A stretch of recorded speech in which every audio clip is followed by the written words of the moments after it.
তো আজকে আমি এসেছি শহরের কোলাহল থেকে অনেকটাই দূরে একটা আমেরিকার গ্রামে।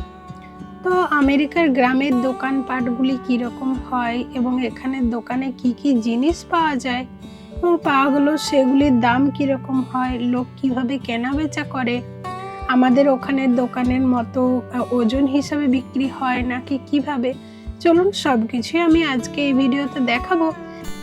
তো অনেকেই আমাকে এই কোশ্চেনটা করেছিল যে ওখানের গ্রামগুলি কীরকম হয় বা গ্রামের দোকানপাট বসলেই বা সেই দোকানগুলি কীরকম হয়, আমাদের এখানে যেরকম দোকান হয় তেমনি নাকি আলাদা রকমের। তো এই যে দেখছেন এগুলি হচ্ছে সবই এক একটা দোকান এবং এই গ্রামের সকলে কিন্তু বিকালবেলা এখানে হাঁটতে আসে, তারপরে দোকানে জিনিসপত্র নিয়ে পড়ে যায়। তো এখানে খুব ফেমাস একটা চকলেটের দোকান আছে, তো সেটাকেই ঢুকলাম, দেখাই আপনাদেরকে। তো এইরকম পুরো একটা চকলেটের শপ তো আমাদের ওখানে খুব একটা সচরাচর দেখা যায় না। আমাদের ওখানে যেমন আপনি কিছু দূর গেলেই মিষ্টির দোকান দেখতে পাবেন, সেখানে প্রচুর ভ্যারাইটির মিষ্টি রয়েছে বা স্ন্যাক্স রয়েছে, ভাজাভুজি। তো এখানে কিন্তু এইরকম প্রচুর রকমের চকলেট রয়েছে। তো এই দোকানটাতে হচ্ছে সব হোমমেড চকলেট এবং এত সুন্দর সুন্দর চকলেট পাওয়া যায় এখানে যে না দেখলে নিজের চোখে বিশ্বাসই করা যাবে না। আবার জানেন তো আমাদের ওখানে যেরকম মিষ্টি আপনার কেজি দরে বিক্রি হয়, এখানে আবার চকলেটও কেজি দরে বিক্রি হয়। এই চকলেটটা দেখুন গাড়ির শেপে রয়েছে, তারপরে এটা আবার টেডি বিয়ারের মতো রয়েছে।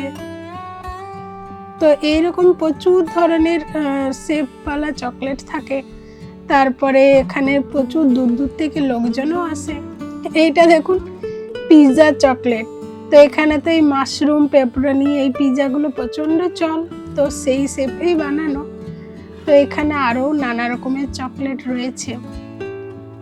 তো এখানে চকলেটের এই দেখুন আমাদের ওখানে যেরকম মিষ্টির দোকানে এরকম ডিসপ্লে করা থাকে, এখানেও কিন্তু চকলেটগুলো ঠিক ওই মিষ্টি, রসগোল্লা, গোলাপ জামুন যেরকম থাকে ঠিক সেইভাবে সাজানো রয়েছে এবং দাম হচ্ছে কোনোটা $30 পার এলবি, মানে হচ্ছে আপনার ধরুন প্রায় 2500 টাকা 300 গ্রামে এইরকম দাম রয়েছে। তো নানা রকম ভ্যারাইটির চকলেট রয়েছে। আমাদের ওখানে যেরকম প্রচুর ধরনের মিষ্টি থাকে ওজন করে বিক্রি হয়, এখানেও কিন্তু সেই রকম। আবার কিছু কিছু আছে যেগুলো পিস হিসেবে বিক্রি হচ্ছে, তো বেশিরভাগই কিন্তু এলবি হিসেবে এখানে বিক্রি হচ্ছে। যেমন এই যে এই চকলেটটা দেখছেন, এই পুরো ডাব্বাটার দাম হচ্ছে আপনার ওই $9 মতো, মানে ধরুন ওই 850 টাকা। তো এখানে নানা রকম হিসাবের চকলেট রয়েছে।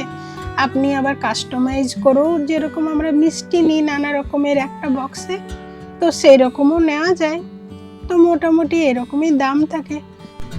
তো এই চকলেটটা আমার খুব একটা ভালো লাগেনি, এইগুলো খুব একটা ভালো লেগেছে, তাই এখান থেকে এই দুটো চকলেট নিলাম। দাঁড়ান দেখাই আপনাদেরকে। এই যে দেখছেন এগুলো মোটামুটি আপনার ওই এক একটা $5 মতো, মানে 450 টাকার মতো দাম রয়েছে। তো চলুন বিল করিয়ে এবার অন্যদিকে আপনাদেরকে দেখাই, অন্য দোকানগুলি ঘুরে দেখাই। তো আরেকটা পাশে দোকান রয়েছে যেখানে সোভিনিয়ার শপ, মানে সব কিছুই স্টেশনারি জিনিসপত্র পাওয়া যায়। তো এটি হচ্ছে সেটি, এবং এখানের দোকানে এইরকম বাচ্চাদের এন্টারটেনের জন্য জিনিসপত্র রাখা থাকে যাতে মা বাবারা শপিং করতে পারে এবং বাচ্চারা তাতে বিজি থাকে। তাছাড়াও এইরকম প্রচুর রকমের জিনিসপত্র কিন্তু এখানে রয়েছে, এবং কোথাও ঘুরতে এলে এইসব জিনিসপত্র না দেখে না নিয়ে কি যাওয়া যায় বলুন। তাই ভাবলাম একটু দেখে নিই কোনটা ভালো লাগছে, তার মধ্যে থেকে কিছু একটা নেব ভাবছি। তো এই দোকানটাতে প্রচুর জিনিস রয়েছে, অনেক অপশনও রয়েছে, দেখি কি নেওয়া যায়।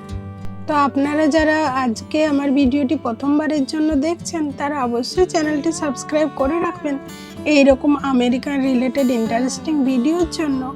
এবং যদি কেউ জানতে চান এই জায়গাটির নাম, তাহলে আমাকে অবশ্যই কমেন্টে জানাবেন, আমি আপনাদেরকে ডিটেলসে বলবো। এবং ভিডিওটি দেখে অবশ্যই বলবেন কীরকম লাগলো আমাদের, এবং লাইক এবং কমেন্ট করতে ভুলবেন না। দেখা হবে পরের